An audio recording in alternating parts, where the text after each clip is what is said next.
علم القرآن خلق الإنسان وكرم وعلمه من البيان ما لم يعلم فسبحان الذي لا يحصى امتنانه باللسان ولا بالقلم نستغفره ونتوب إليه ونشهد أن لا إله إلا الله وحده لا شريك له ونشهد أن سيدنا وسندنا وحبيبنا وطبيب أرواحنا محمدا عبد الله ورسوله أرسله بالحق بشيرا ونذيرا وداعيا إلى الله بإذنه وسراجا وقمرا منيرا أما بعد فقد قال الله تعالى في كلامه المجيد وفي فرقانه الحميد أعوذ بالله من الشيطان الرجيم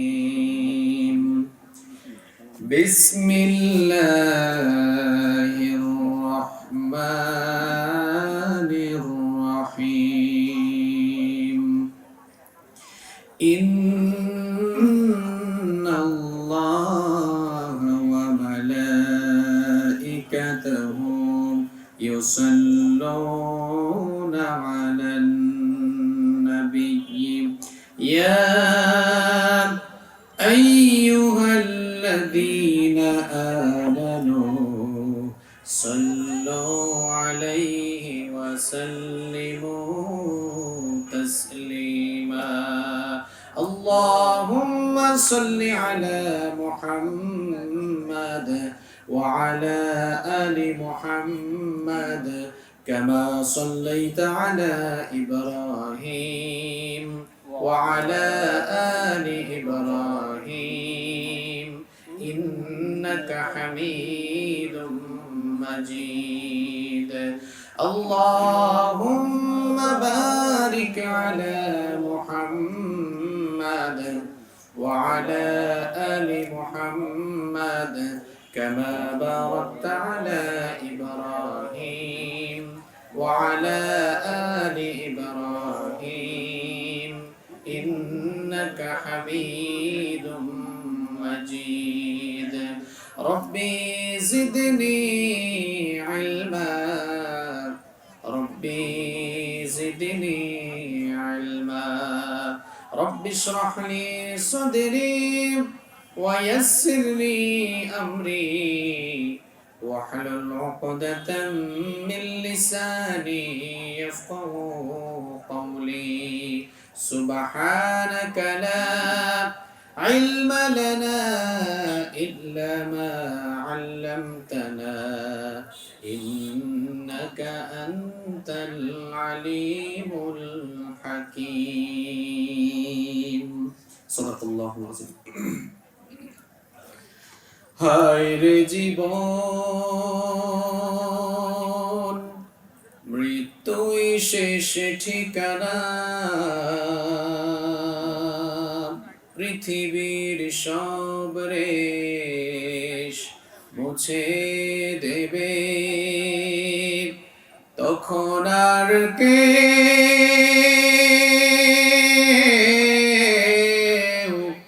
সাথী থাকবে না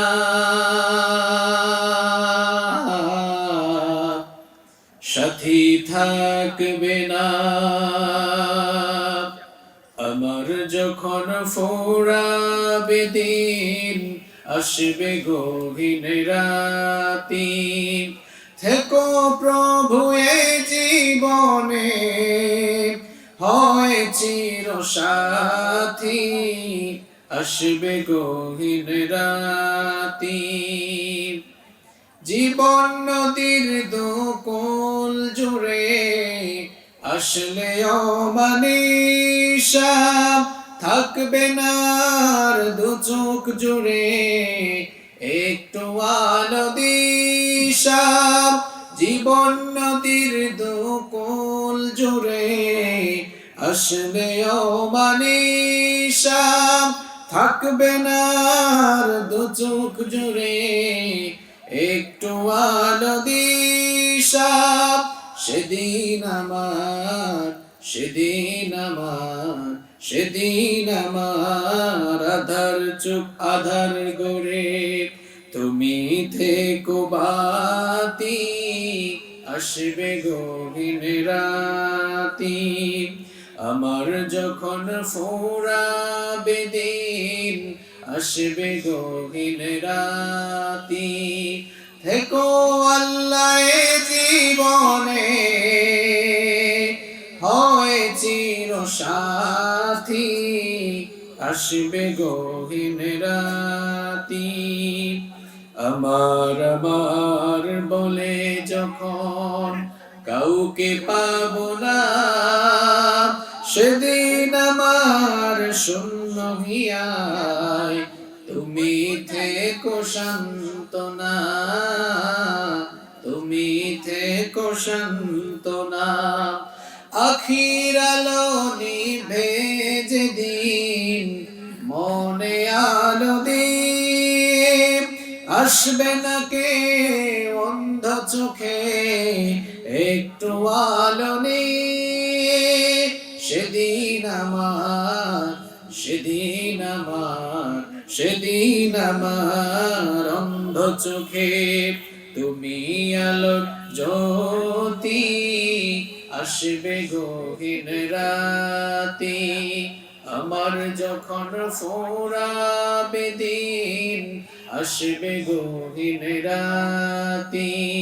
থেকো প্রভু এ জীবনে, হয় চির সাথী, আসবে গহীন রাতি। বাংলাদেশে অত্যন্ত সুপরিচিত ঐতিহ্যবাহী খুলনা জেলার রূপসা উপজেলার দারুস সালাম তাহফিজুল কোরআন মাদ্রাসা লিল্লা বোর্ডিং ও ইয়াতিমখানার উদ্যোগে আয়োজিত আজকের এই 19তম ঐতিহাসিক তাফসীরুল কোরআন মাহফিলের মুহতারাম স্বনামধন্য সুযোগ্য সভাপতি, দারুস সালাম তাহফিজুল কোরআন মাদ্রাসার সম্মানিত সভাপতি, আপনাদের সকলের অত্যন্ত প্রিয় মানুষ জনাব আলহাজ মোহাম্মদ ফরহাদ হোসেন মোল্লা, আতালাল্লাহু উমরাহু ওয়া বারাকাল্লাহু ফি হায়াতিহি। আমরা সবাই বলি আমিন।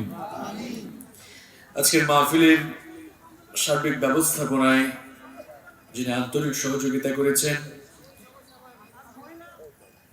আপনাদের অত্র এলাকার সকলের অত্যন্ত প্রিয় মানুষ, 3 নং নৈহাটি ইউনিয়ন পরিষদের 8 নং ওয়ার্ডের সম্মানিত ইউপি সদস্য এবং প্যানেল চেয়ারম্যান জনাব আব্দুল গফুর খান, আল্লাহ তাআলা ওনাকে ইসলামের জন্য, কোরআনের জন্য কবুল করুন। আমরা বলি আমিন।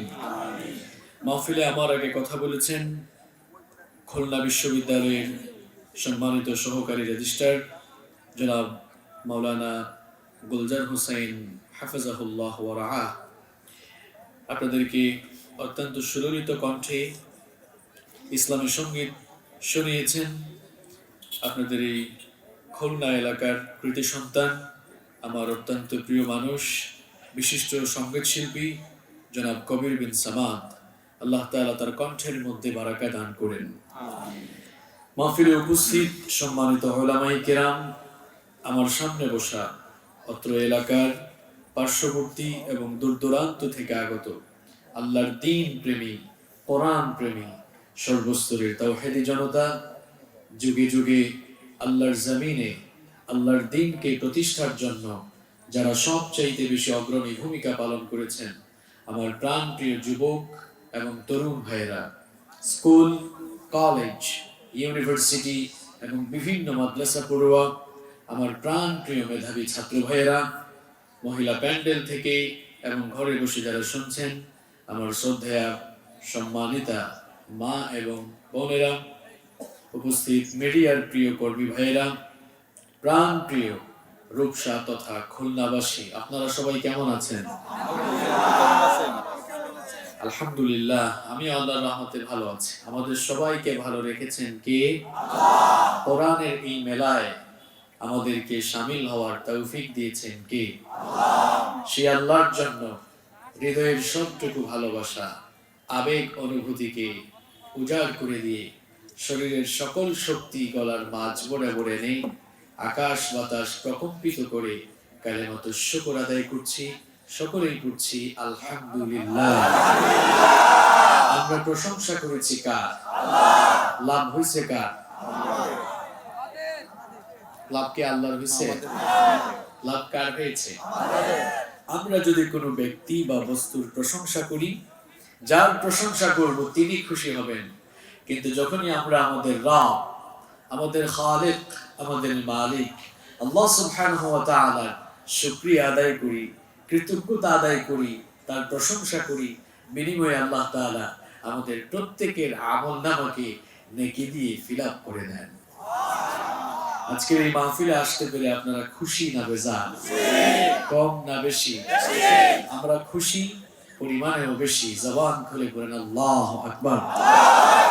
সম্মানিত ভাইরা, তাফসীরুল কোরআন মাহফিল, কোরআনের এই মাহফিলগুলো হচ্ছে এই দেশের মুসলমানদের, বিশেষ করে আম মুসলমান যারা আছেন তাদের জ্ঞান আহরণ করার একটি অন্যতম প্ল্যাটফর্ম। কোরআনের এই মাহফিলগুলো যে অঞ্চলে আয়োজন হয়, যে এলাকায় আয়োজন হয়, দেখা যায় সেই এলাকায় একটি উৎসব মুখর পরিবেশ বিরাজ করে। প্রত্যেকটি ঘরে ঘরে মেহমান আসে। আজ আপনাদের এলাকায় মাহফিল, আমার মনে হয় আপনাদের প্রত্যেকের ঘরে ঘরে মেহমান এসেছে, তাই না? এবং এই মাহফিল দিন যতই যাচ্ছে এই দেশের তাওহীদি জনতার কাছে এটি একটি বিরাট সংস্কৃতি হিসাবে রূপ নিচ্ছে। আলহামদুলিল্লাহ। কোরআনের এই মাহফিলগুলোকে আমরা মনে করি এগুলো মুসলমানদের জ্ঞান আহরণ করার জায়গা। এখান থেকে মুসলমানরা তাদের দিলের খোরাক নিতে পারে, জ্ঞান পিপাসা মিটাতে পারে। কোনোভাবেই এই মাহফিলগুলোকে আমরা রাজনৈতিক মঞ্চ বানাতে যাব না, আমরা বানাতে চাইও না। বরং আমরা দেখেছি এই মাহফিলগুলোতে দল মত নির্বিশেষে সবাই কাঁধে কাঁধ মিলিয়ে একত্রিত হয়ে মাহফিল বাস্তবায়নে কাজ করেন, ঠিক না? সুতরাং এই মাহফিলগুলোকে আমরা দলাদলি করে মাহফিলগুলোর পরিবেশ যেন নষ্ট না করি। আজ বাংলাদেশের দাওয়াতি প্ল্যাটফর্মের এই অন্যতম একটি জায়গা মাহফিল নিয়ে ভয়াবহ ষড়যন্ত্র এবং চক্রান্ত শুরু হয়েছে। আমাদেরকে বিভিন্ন সময় বলা হয় যে মাহফিল থেকে আমরা উস্কানিমূলক বক্তব্য ছড়াই, মাহফিল থেকে আমরা বিষেধাগার ছড়াই। আমার প্রিয় ভাইয়েরা, আমরা সুস্পষ্ট ভাষায় বলতে চাই, মাহফিল থেকে আমরা মানুষের ঈমান, আকীদা এবং আখলাক সুন্দর করার কথা এই মাহফিল থেকে আমরা বলি। এই মাহফিল থেকে আমরা এদেশের জনগণকে পাপাচারের দিকে, অন্যায় অপকর্মের দিকে কখনোই উদ্বুদ্ধ করিনি, আজও করছি না, ভবিষ্যতেও হবে না ইনশাআল্লাহ। বরং আমরা নির্দ্বিধায় বলতে পারি, মানুষকে অপরাধ থেকে বাঁচানোর জন্য এবং অপরাধ মুক্ত সমাজ গঠনে এই মাহফিলের ভূমিকা অনস্বীকার্য। আপনারা বলেন তো, এই মাহফিলে এসে ওয়াজ শুনে কোনো মানুষ চুর হয়েছে? এত আসতে বললেন। এই মাহফিলে এসে ওয়াজ শুনে কোনো মানুষ চোর ডাকাত হয়েছে? এই মাহফিলে এসে ওয়াজ শুনে কোনো মানুষ চাঁদাবাজ, টেন্ডারবাজ হয়েছে? এই মাহফিলে এসে ওয়াজ শুনে কোনো মানুষ দর্শনকারী হয়েছে? বরং আমরা বলতে পারি, এই মাহফিলে বহু বেনামাজি এসে নামাজি হয়েছে। এই মাহফিলে বহু চোর ডাকাত এসে জাহান্নামের বয়ান শুনে চোখের পানি ছেড়ে দিয়ে তাওবা করে আল্লাহর ওলি হয়ে গিয়েছে। আমরা বলতে পারি মা বাবার খেদমত করতো না, এমন বহু বেয়াদব সন্তান মাহফিলে এসে মা বাবার অবদান কেমন কোরআন সুন্নাহ থেকে বয়ান শোনার পর সে মা বাবার খেদমত করা শুরু করেছে। অনেক চোর ডাকাত মাহফিলে এসে আখিরাতের বয়ান শুনতে শুনতে চুরি ডাকাতি ছেড়ে দিয়েছে। এই কথাগুলো কেন বলছি? আমাদের মাহফিলগুলোতে গোয়েন্দা সংস্থার অনেক ভাইয়েরা আসেন। আজকের এই প্রোগ্রামে তারা যদি এসে থাকেন, আমরা বলতে চাই আল্লাহর ওয়াস্তে আমাদের এই মেসেজ সরকারের উপর মহলে পৌঁছান। আমাদের সরকার চান আমাদের এই সোনার বাংলাদেশকে অপরাধ মুক্ত করতে, মাদক থেকে, জঙ্গিবাদ থেকে সমাজকে মুক্ত করতে সরকার সব সময় চান, প্রশাসনও চান।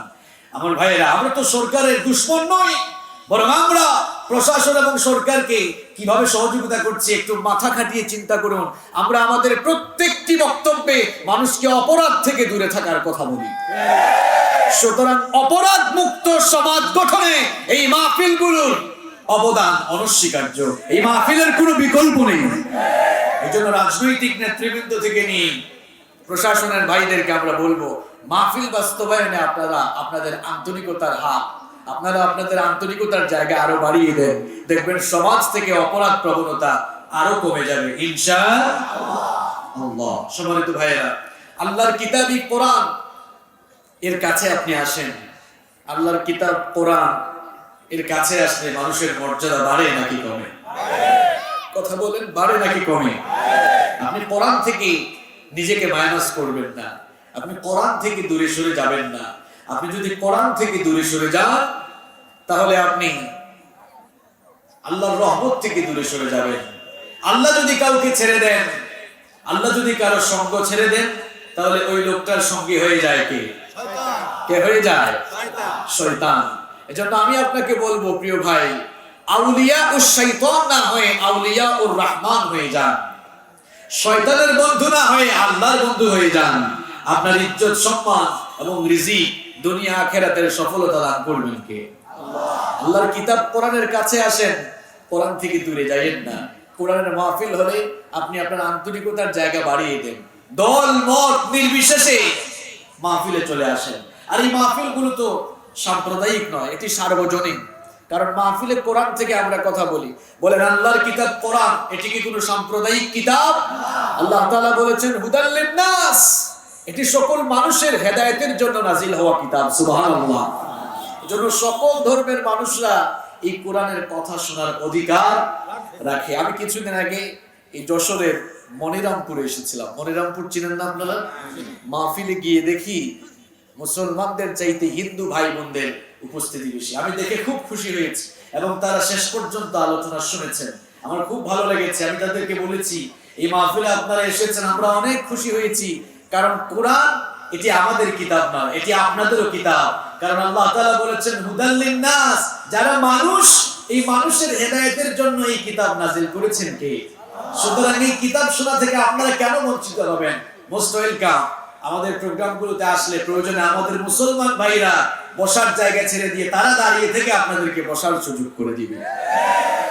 আমরা সাম্প্রদায়িক সম্প্রীতি, সোনার সমাজ এবং সোনার বাংলাদেশ দেখতে চাই, ঠিক কি না? কারণ ইসলাম কখনো অন্য ধর্মকে ছোট করার কথা বলে না। ইসলাম কখনো মানুষকে জঙ্গিবাদের দিকে আহ্বান করে না, বরং ইসলাম সন্ত্রাস মুক্ত, জঙ্গিবাদ মুক্ত সমাজ গঠনের ব্যাপারে মানুষকে উদ্বুদ্ধ করেছে। সম্মানিত ভাইয়েরা, এই জন্য আল্লাহর কিতাব এই কোরআনের কাছে আসুন।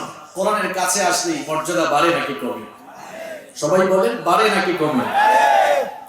আল্লাহর কিতাব এই কোরআন, এই কিতাবের কাছে যারাই আসে তাদের মর্যাদা বেড়ে যায়। খুব চিন্তা ভাবনা করে জবাব দেন, যেই ফেরেশতা এই কোরআন নিয়ে আগমন করেছেন, যেই ফেরেশতা এই কোরআন নিয়ে এসেছেন, আল্লাহর সকল ফেরেশতাদের চাইতে ওই ফেরেশতার দাম কম না বেশি? আরো আস্তে বলেন। যেই ভাষায় কোরআন নাজিল হয়েছে, পৃথিবীর সকল ভাষার উপরে ওই ভাষার শ্রেষ্ঠত্ব কম না বেশি? যার উপরে এই কোরআন নাজিল হয়েছে, পৃথিবীর সকল মানুষের চাইতে ওই লোকটার মর্যাদা সব চাইতে কম না বেশি? আমার ভাইরা খুব ভালো করে শুনেন, আল্লাহর কিতাবে কোরআনের সঙ্গে যার রিলেশন হয়ে যায় তার মর্যাদা কিভাবে বেড়ে যায় দেখেন। বছরের মধ্যে 12টি মাস রয়েছে, যেই মাসে এই কোরআন নাজিল হয়েছে সারা বছরের সকল মাসের চাইতে ওই মাসটার দাম কম না বেশি? আবার দেখেন, যে রাতে কোরআন নাজিল হয়েছে সারা বছরের সকল রাতের চাইতে ওই রাতটার শ্রেষ্ঠত্ব আর মর্যাদা কম না বেশি? খুব ভালো করে শুনে, কোরআনের সংস্পর্শে যারাই আসে তাদের মর্যাদা বাড়ে নাকি কমে? কাঠ দিয়ে চেয়ার বানানো হয়, সোফা বানানো হয়, টেবিল বানানো হয়, ফার্নিচার আসবাবপত্র বানানো হয়, সেই চেয়ার টেবিল সোফা বা ফার্নিচারের সাথে মানুষের পা লাগলে কেউ কখনো সম্মান ভক্তি করে চুমু খায় না, সালাম করে না। কিন্তু কাঠের 2টা টুকরা দিয়ে যখন রেহাল বানানো হয়, আর সেই রেহালের উপরে যখন আল্লাহর কিতাব কোরআন রাখা হয়, তখন সেই কাঠের 2টা টুকরার দামও বেড়ে যায়, কারণ সেই কাঠের 2টা টুকরার উপরে কার কিতাব রাখা হয়েছে। কাঠের সেই 2টা টুকরার সাথে কিংবা রেহালের সাথে মানুষের পা লেগে গেলে সেই রেহালকে মানুষ বুকের সঙ্গে জড়িয়ে ধরে কিংবা মুখের সামনে নিয়ে চুমু খায়। কারণ হলো এই কাঠের টুকরার উপরে, এই রেহালের উপরে কার কিতাব রাখা হয়েছে। এই জন্য ওই কাঠের টুকরা অর্থাৎ ওই রেহালের মর্যাদা বেড়েছে না কমেছে? আবার দেখেন, গার্মেন্টস ফ্যাক্টরিতে অনেক কাপড় থাকে, শপিং মলে কাপড়ের দোকানগুলিতে অনেক কাপড় থাকে, এমনকি আপনাদের বাসা বাড়িতে, আপনাদের ঘরের মধ্যে আলনা আলমারিতে কাপড় থাকে।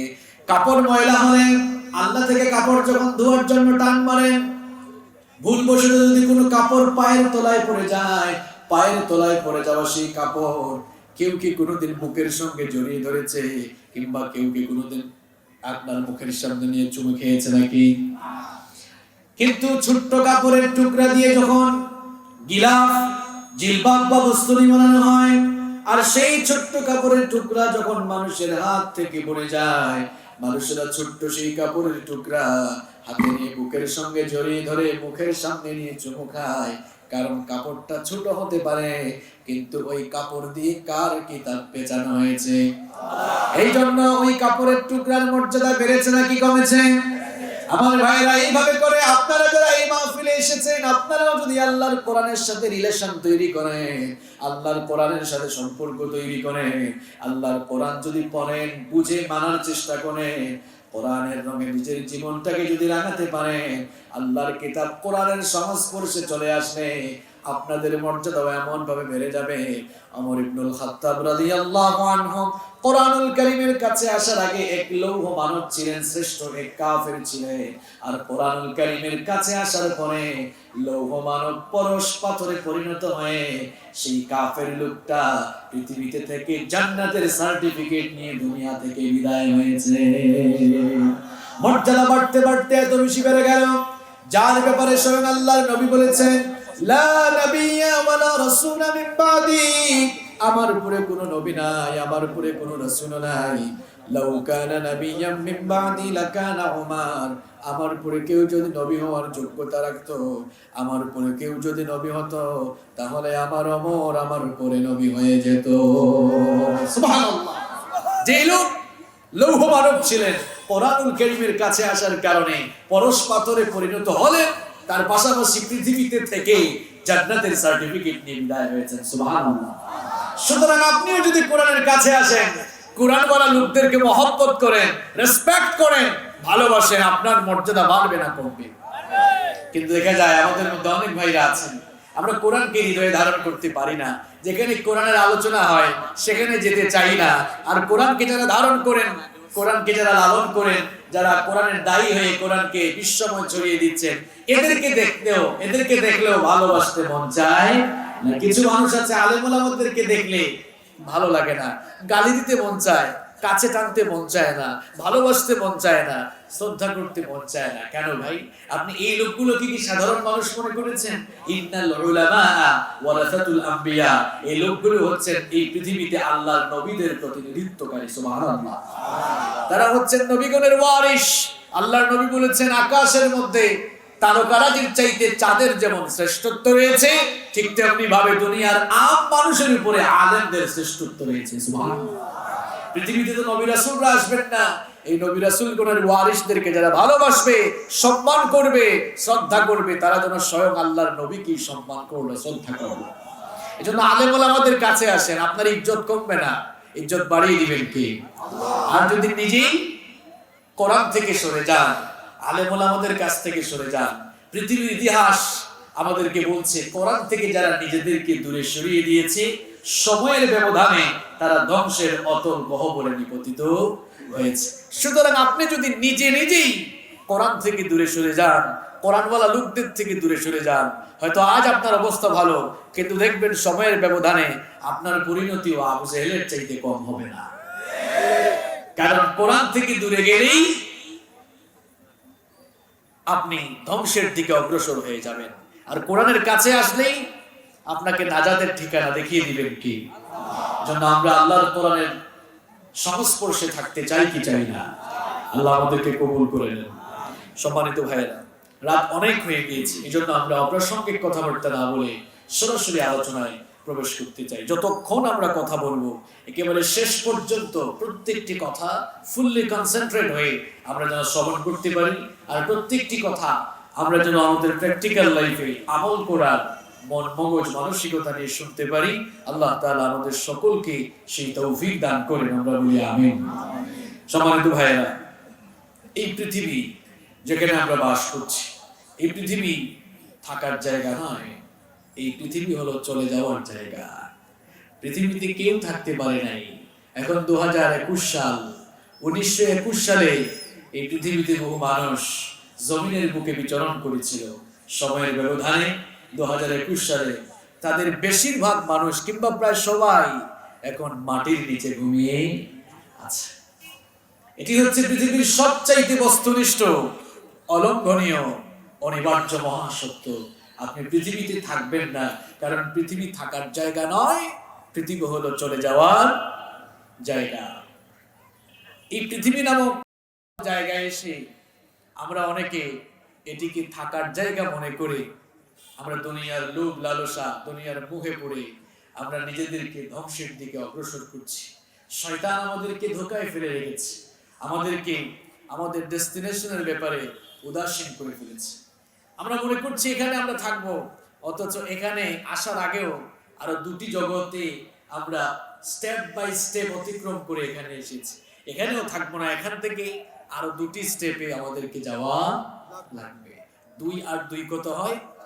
আর মাঝখানে আরো 1, যেখানে আছি কত হয়? আমরা সবাই নাম্বার 1 আলামে আরওয়াহ, রূহের জগতে ছিলাম, সেখানে থাকি নাই।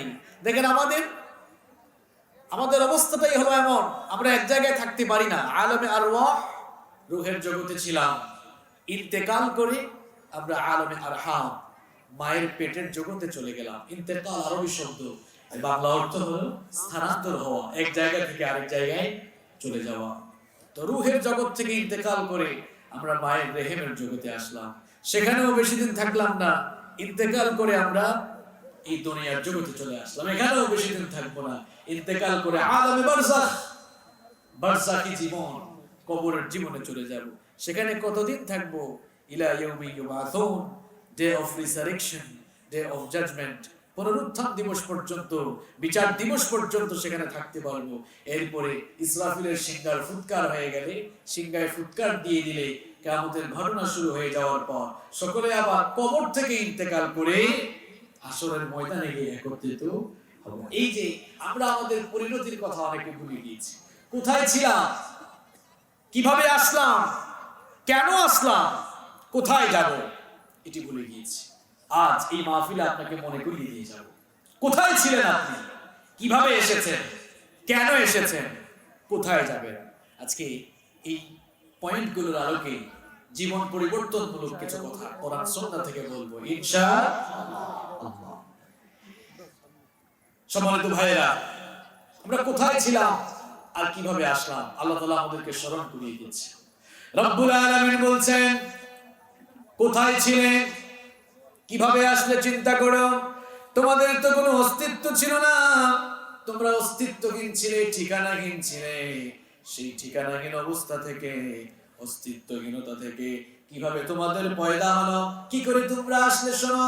কোরআনে কারীমের ৭৬ নম্বর সূরা সূরাতুদ দাহারের প্রথম আয়াতে রব্বুল আলামিন বললেন, হাল আতা আলাল ইনসানি হিনুম মিনাদ দাহরি লাম ইয়াকুন শাইআন মাযকুরা। রব্বুল আলামিন বলছেন, মানুষের জীবনে কি এমন একটি সময় ছিল না যখন সে উল্লেখযোগ্য বিষয় বা বস্তু হিসাবে পরিগণিত ছিল না? তার কোনো নাম ছিল না, ঠিকানা ছিল না, ঘর ছিল না, বাড়ি ছিল না, অস্তিত্ব ছিল না, কিছুই ছিল না। আল্লাহ পাক বলছেন, বান্দারে কি করে তোমার পয়দা হলো আর কিভাবে তোমার সৃষ্টি হলো তুমি জেনে নাও। কোরআনে কারীমের 23 নম্বর সূরা সূরাতুল মুমিনুনের 12 নম্বর আয়াত থেকে রব্বুল আলামিন বলছেন, ওয়ালাকাদ খালাকনাল ইনসানা মিন সুলালাতিন মিন طين ثم جعلناه نطفة في قرار مكين ثم خلقنا النطفة علقة فخلقنا العلقة مضغة فخلقنا المضغة عظاما فكسونا العظام لحما। আল্লাহ তাআলা বলছেন, আমি তোমাদেরকে মাটির নির্যাস থেকে সৃষ্টি করেছি। পুরুষের স্পাম আর মহিলাদের অভাব, এই দুটোকে একত্রিত করে এক ফোঁটা নাপাক পানি তোমার মায়ের গর্ভের ভেতরে সুরক্ষিত জায়গায় আমি রেখে দিলাম। রব্বুল আলামিন বলছেন, বান্দারে চিন্তা করো কিভাবে তোমার পয়দা হলো। এক ফোঁটা নাপাক পানি থেকে তোমার পয়দা হয়েছে। এমন নাপাক পানি, যেই নাপাক পানি বের হয়ে গেলে মানুষের উপরে গোসল ফরজ হয়ে যায়, সেই রকম এক ফোঁটা নাপাক পানি থেকে তোমার পয়দা হয়েছে। নাপাক পানি থেকে যেই মানুষের পয়দা হয়েছে, দুনিয়াতে আসার পর সামান্য পড়াশোনা করে, সামান্য টাকা পয়সার মালিক হয়ে, সামান্য ক্ষমতার আধিপত্য পেয়ে এমন অহংকারী হয়ে যায়, এমন দাম্ভিকতাপূর্ণ আচরণ করে যেন মাটিতে তার পা পড়ে না, এমন মানুষ আছে না নাই? কিসের তো অহংকারের বড়াই করেন? এক ফোঁটা নাপাক পানি থেকে আপনার পয়দা হয়েছে, ওই নাপাক পানি ফোঁটাকে রব্বুল আলামিন সুরক্ষিত জায়গায় রেখে দিলেন। তারপরে সেই নাপাক পানি ফোঁটাকে জমাট বাঁধা রক্তে পরিণত করলেন। এরপরে সেই জমাট বাঁধা রক্তকে মাংসপিণ্ড বানালেন। তারপরে সেই মাংসপিণ্ডকে বড় একটি হাড্ডিতে রূপান্তর করলেন। এরপরে সেই হাড্ডির উপরে গোশতের পোশাক পরিয়ে দিলেন। এরপরে এবার স্ট্রাকচার দেওয়া শুরু করলেন। আমাদের কোনো হাত ছিল না, পা ছিল না, চক্ষু ছিল না, নাক ছিল না, মুখ ছিল না, কান ছিল না, কিছুই ছিল না। রব্বুল আলামিন এবার গর্ভের ভেতরে আমাদের হাত, পা, নাক, কান, মুখ, সুন্দর একটি ফেস কাটিং, সুন্দর একটি স্ট্রাকচারে দিয়ে রব্বুল আলামিন মায়ের পেটের ভেতরে সুন্দর করে বানালেন। সুবহানাল্লাহ। এরপরে সেখানে একটি নির্দিষ্ট সময় পর্যন্ত আল্লাহ তাআলা রেখে দিলেন। তারপর কি হলো? সুম্মা নুখরিজুকুম তিফলা। এরপরে বাচ্চার সাইজে, একটি বাচ্চার আকারে মায়ের পেটের ভেতর থেকে বের করে এই দুনিয়ার আলো বাতাস আমাদেরকে দেখিয়েছেন কে? আল্লাহ। পৃথিবীতে আমরা চলে আসলাম। আমরা পৃথিবীতে এসে মনে করলাম এটা মনে হয় থাকার জায়গা, মনে হয় আমরা থাকতে পারবো। এই জন্য দুনিয়া পাওয়ার ধান্দায় আমরা এতই ব্যস্ত হয়ে গিয়েছি যে আমরা নিজেদের ডেস্টিনেশন ভুলে গিয়েছি। আমরা যেন আমাদের ডেস্টিনেশন ভুলে না যাই, এই জন্য রব্বুল আলামিন সতর্ক করে দিয়ে বললেন, সুম্মা ইন্নাকুম বা'দা যালিকা লামাইয়িতুন। গাফেল হয়ে যাও না, অসতর্ক হয়ে যাও না, অতঃপর মৃত্যুর স্বাদ আস্বাদন করে তোমাকে এই দুনিয়া ছেড়েও চলে যাওয়া লাগবে। আমার ভাইরা, কোথায় ছিলেন আর কিভাবে আসবেন বললাম। যেখানে এসেছেন এখানে আপনি থাকতে পারবেন না। আমার আজকে আলোচনা করতে বারবার কনসেন্ট্রেশন খুব ব্রেক হচ্ছে। এরকম পরিস্থিতিতে মনে হয় আমি প্রথম পড়েছি। এখানে দেখা যাচ্ছে কিছু কিছু মানুষ 2-3 সেকেন্ড পর পর বারবার উঠে, কারণ শয়তান এদেরকে নিচ থেকে কাতুকুতুতে উঠায়। কারণ শয়তান কোনোদিনও চায় না আপনি কোরআন শুনেন, কারণ কোরআন শুনলেই শয়তানের অনেক লাভ না অনেক লস। তো শয়তান কি মনে করেছেন আপনার চেয়ে কম পাক না? শয়তান আমার আপনার চেয়ে বয়সেও বড়, বুদ্ধিতেও কি বলেন, শয়তানের বয়স আমাদের চেয়ে কম না বেশি? বুদ্ধি কম না বেশি? তো শয়তান আপনার আমার চেয়ে বড় পাক না। সে কোনোদিনও চায় না আপনি কোরআন শুনেন আর সতর্ক হয়ে যান, হেদায়েত পেয়ে যান। এটা শয়তান কখনো চায়? যেন শয়তান আপনাকে কোরআন থেকে দূরে রাখতে চায়। এখন যে কায়দাই হোক, ওই কায়দায় আপনাকে দূরে রাখতে পারলেই সে সাকসেসফুল। তবে আমার এই ধরনের শ্রোতার প্রয়োজন নেই যারা কিছুক্ষণ পর পর উঠে। আমি 1 মিনিট সময় দিলাম, যারা আমি 11টা বাজে তো 11:45 মোনাজাত ধরবো, এই 11:45 আগে যারা উঠবেন 1 মিনিট সময় দিলাম, আল্লাহর ওয়াস্তে চলে যান।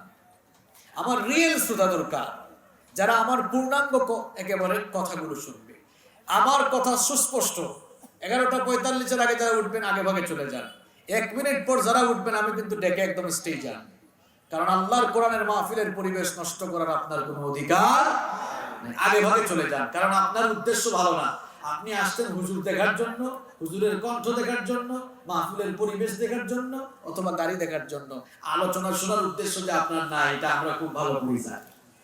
এজন্য আমার কিছু রিয়েল শ্রোতা দরকার, যারা সত্যিকারের আলোচনা শোনার মন মগজ এবং মানসিকতা নিয়ে এখানে এসেছে। অলরেডি 30 সেকেন্ড কিন্তু শেষ, বাকি 30 সেকেন্ডে তারা উঠে যাবেন, এমন শ্রোতা কোনো দরকার।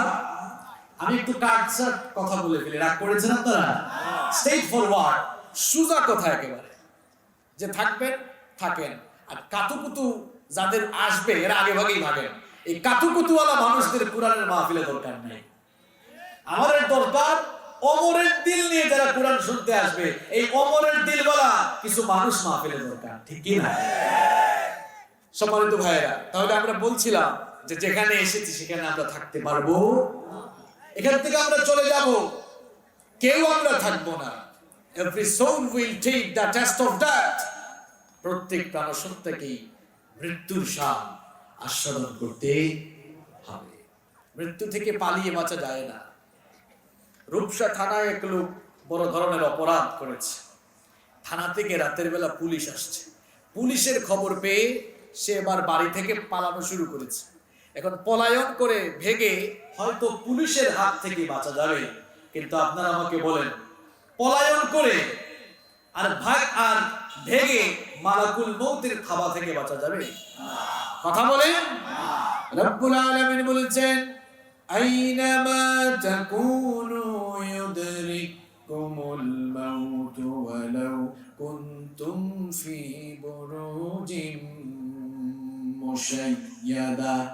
যেখানেই থাকো না কেন, যে অবস্থায় থাকো না কেন, মৃত্যু তোমাদের সঙ্গে এসে মোলাকাত করবে। এমনকি মৃত্যু থেকে বাঁচার জন্য উঁচু কোনো টিলায় গিয়েও যদি তুমি অবস্থান নাও, যদি মনে করো তুমি মৃত্যুর হাত থেকে রেহাই পাবে, বান্দারে মনে রাখো, মৃত্যুর হাত থেকে তুমি রেহাই পাবে না। মৃত্যুর হাত থেকে রেহাই পাওয়া যাবে? মৃত্যুর হাত থেকে পলায়ন করে বাঁচা যায় না। পুলিশ আসতেছে, দৌড় দিয়ে বাঁচতে পারেন হয়তো, কিন্তু বলেন মালাকুল মউত আসতেছে, দৌড়ে কুল পাওয়া যাবে? সুলাইমান আলাইহিস সালামের নাম শুনেছেন আপনারা? কথা বলেন। সুলাইমান আলাইহিস সালামের নাম শুনেছেন আপনারা? তিনি কি ছিলেন? তিনি আল্লাহর একজন নবী ছিলেন। বাপও নবী, ছেলেও। তার বাবার নাম কি ছিল? যারা কথা বলে না, এদের মুখের উপর কি ঠাড়া পড়ছে? খুলনার মানুষ তো এমন না, খুলনার মানুষ তো কথা বলে। সুলাইমান আলাইহিস সালাম তিনি আল্লাহর নবী ছিলেন। তার বাবার নাম হচ্ছে দাউদ আলাইহিস সালাম। এই সুলাইমান আলাইহিস সালাম মাত্র 13 বছর বয়সে তার বাবার রেখে যাওয়া সিংহাসনের মালিক হয়েছিলেন, এবং আল্লাহ তাআলা তাকে গোটা পৃথিবীকে শাসন করার সুযোগ তৈরি করে দিয়েছিলেন। এখন আমাদের মুসলমানদের সমাজে কিছু উল্লুক আর ভাল্লুক পয়দা হয়েছে। কোরআন সুন্নাহর ব্যাপারে যাদের ন্যূনতম কোনো জ্ঞান নেই, যারা আউযু বিল্লাহি মিনাশ শাইতানির রাজিম, বিসমিল্লাহির রহমানির রহিম এটিও শুদ্ধ করে বলতে পারে না, আউযু বিল্লাহ বিসমিল্লাহ যারা শুদ্ধ করে উচ্চারণ করার সামর্থ্য রাখে না, এখন তারা বলে যে ধর্ম আর রাজনীতি সম্পূর্ণ আলাদা বিষয়। এখন আপনি আমাকে বলেন, ধর্ম আর রাজনীতি যদি আলাদা বিষয় হতো, তাহলে পৃথিবীর এত নবীরা শাসক হয়ে শাসন করেছেন কেমনে? আমি তো কতজনের এক্সাম্পল দিতে পারবো। সুলাইমান নবী 13 বছর বয়সে প্রেসিডেন্ট হয়ে গোটা দুনিয়া শাসন করেছেন। আল্লাহু আকবার। ইউসুফ নবীকে আল্লাহ তাআলা মিশরের সিংহাসনে বসিয়ে মিশর শাসন করিয়েছেন। আল্লাহু আকবার। আমাদের নবী রাহমাতুল লিল আলামিন বিশ্ব নবী মুহাম্মদুর রাসূলুল্লাহ সাল্লাল্লাহু আলাইহি ওয়াসাল্লাম কে রব্বুল আলামিন মক্কা থেকে মদিনায় নিয়ে আসার পরে হিজরত করার পরে 10 বছর মদিনার প্রেসিডেন্ট বানিয়ে তাকে দিয়ে মদিনা শাসন করিয়েছেন। সুতরাং যারা বলবে ধর্ম আর রাজনীতি সম্পূর্ণ আলাদা, বুঝতে হবে এই লোকগুলোর মাথার মধ্যে শয়তান প্রস্তাব করে দিয়েছে। এমন বাজে কথা সে কেমনে বলে? সুলাইমান নবী তোমার বাপ দাদার নীতি দিয়ে দেশ চালিয়েছেন, কার নীতিতে? কি মনে করেন ছোট্ট সমাজ চালিয়েছেন? আল্লাহ তাআলা তাকে গোটা পৃথিবীর শাসন করতে বানিয়েছেন। সুবহানাল্লাহ। শুধু মানুষ শাসন করেন নাই, জিন শাসন করেছেন।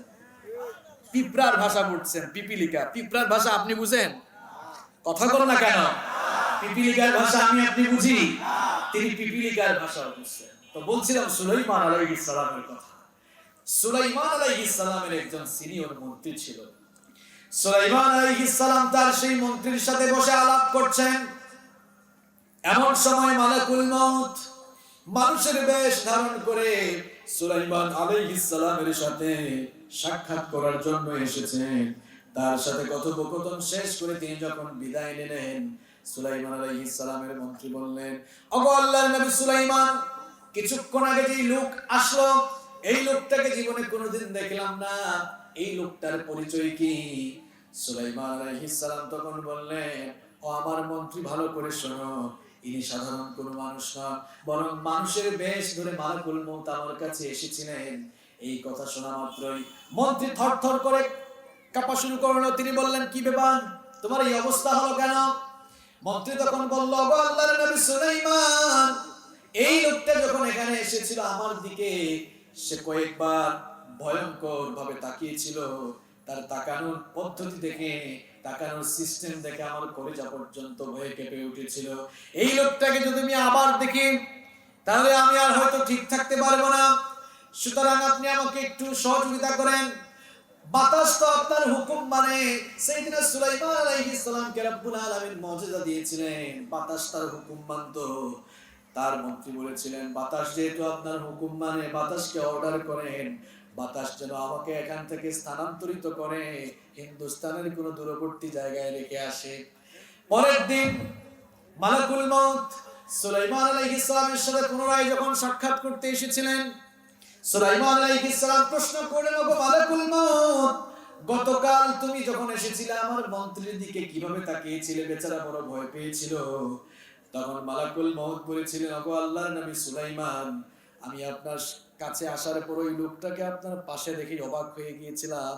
কারণ আপনার সঙ্গে দেখা করার পরে আমার পরবর্তী শিডিউল ছিল এই লোকটার রূহ যেন আমি হিন্দুস্তান থেকে কবজ করি। লোকটাকে আপনার পাশে দেখে আমি নিজেই অবাক হয়ে গেলাম। কারণ আপনার কাছ থেকে যাওয়ার পর পরবর্তী শিডিউল অনুযায়ী যাকে গিয়ে হিন্দুস্তান পাওয়ার কথা, এই লোকটা এখন আপনার কাছে থাকলে আমি তাকে গিয়ে ওখানে কিভাবে পাবো? কিন্তু আমি অবাক হয়ে গেলাম, শিডিউল মোতাবেক নির্ধারিত টাইমে যখন তার মৃত্যুর জায়গায় গেলাম, সেখানে গিয়ে তাকে পেয়ে আমি আবার পুনরায় অবাক হয়ে গেলাম। সুলাইমান আলাইহিস সালাম তখন বললেন, আরে আমার মন্ত্রী বেচারা মৃত্যু থেকে বাঁচার জন্য বাতাসের মাধ্যমে হিন্দুস্তান পর্যন্ত গিয়েও তো কোনো লাভ হলো না, মৃত্যু থেকে পলায়ন করে মৃত্যুর হাত থেকে বাঁচা গেল না। আপনি পুলিশের হাত থেকে পালায় বাঁচতে পারবেন, কিন্তু মালাকুল মউত যেদিন আপনার কাছে আসবেন, আপনি দৌড়াইও কুল পাবেন না। যে পৃথিবীতে আপনি থাকার জন্য এই দুনিয়ার ধান্দায় করে রাতকে দিন করছেন, দিনকে রাত করছেন, অন্যায় অপকর্মে জড়িত হয়েছেন, আল্লাহর কসম আপনি এখানে থাকতে পারবেন না। দেখেন না, সুলাইমান আলাইহিস সালামের মন্ত্রী পলায়ন করেও থাকতে পারে। এই ঘটনা শোনাই আপনাদেরকে মজা দিয়েছি নাকি লেসন নেওয়ার জন্য বলেছি? লেসন নিতে। আমার ভাইরা, মৃত্যু থেকে যদি কেউ রেহাই পেতেন তাহলে আল্লাহর নবীরা পেতেন, তারাও পর্যন্ত রেহাই পান নাই। No one can escape from death. No one can escape from death. এই মৃত্যু থেকে, মৃত্যুর থাবা থেকে কেউ পালিয়ে বাঁচতে পারবে না। আমাদের সকলের বাবা, পৃথিবীর সমস্ত মানুষের বাবার নাম হচ্ছে সাইয়েদিনা আদম আলাইহিস সালাম। তিনি আমাদের সকলের বাবা, ঠিক না? আদম আলাইহিস সালামকে আল্লাহ তাআলা তার নিজের হাতে বানালেন। আদম আলাইহিস সালামকে আল্লাহ তাআলা নিজের হাতে বানানোর পর আদম আলাইহিস সালামকে বললেন, আদম, আমি তোমাকে নিয়ে একটি রূহ সভা করতে চাই। শুনতেছেন আপনারা? খুব চমৎকার একটি ঘটনা, খুব খেয়াল করে শুনেন। আদম আলাইহিস সালামকে আল্লাহ তাআলা সৃষ্টি করার পর বললেন, আদম, আমি তোমাকে নিয়ে একটি রূহ সভা করতে চাই। কি সভা? জনসভা হয় না, ভিক্ষুর সমাবেশ হয় না? আল্লাহ তাআলা বললেন, তোমাকে নিয়ে আমি এখন একটি রূহ সভা করতে চাই, যেখানে সব রূহ একত্রিত হবে। তিনি বললেন, আল্লাহ, রূহ সভা এটা আবার কি? আল্লাহ তাআলা বললেন, রূহ সভা হলো কিয়ামত পর্যন্ত তোমার যত সন্তানাদি পৃথিবীতে আসবে, সেই অনাগত সকল সন্তানদের রূহ আমি তোমার সামনে হাজির করে একটি রূহ সমাবেশ করব। সুবহানাল্লাহ। আল্লাহ তাআলা সকলকে হাজির করলেন। আমরা কি সেখানে ছিলাম না? আমি আপনি ছিলাম কিনা? আমরা সবাই কিন্তু ছিলাম। সকলের রূহ আদম আলাইহিস সালামের সামনে উপস্থিত। আদম আলাইহিস সালাম এত রূহ দেখে বললেন, হায় আল্লাহ, এত রূহ, এগুলা কারা? মান হাউলাই, এরা কারা? আল্লাহ তাআলা বললেন, হাউলাই যুররিয়াতুক, এরা সবাই তোমার বংশধর। সুবহানাল্লাহ। আচ্ছা, আপনি বিয়ে করার পর আপনার ঘরে ছেলে বা মেয়ে হইলে আপনি খুশি হবেন না বেজার হবেন? তো আদম নবীর সামনে যখন সব সন্তানদের রূহে একত্রিত করা হলো, তিনি খুশি না বেজার? তিনি খুব খুশি হলেন। আল্লাহ, কিয়ামত পর্যন্ত আমার এত সন্তান দুনিয়াতে আসবে। আল্লাহু আকবার। আল্লাহ তাআলা বললেন, উমরুকা আলফা সানা, আদম, আমি তোমাকে 1000 বছর হায়াত দিয়েছি। কত বছর? কত বছর?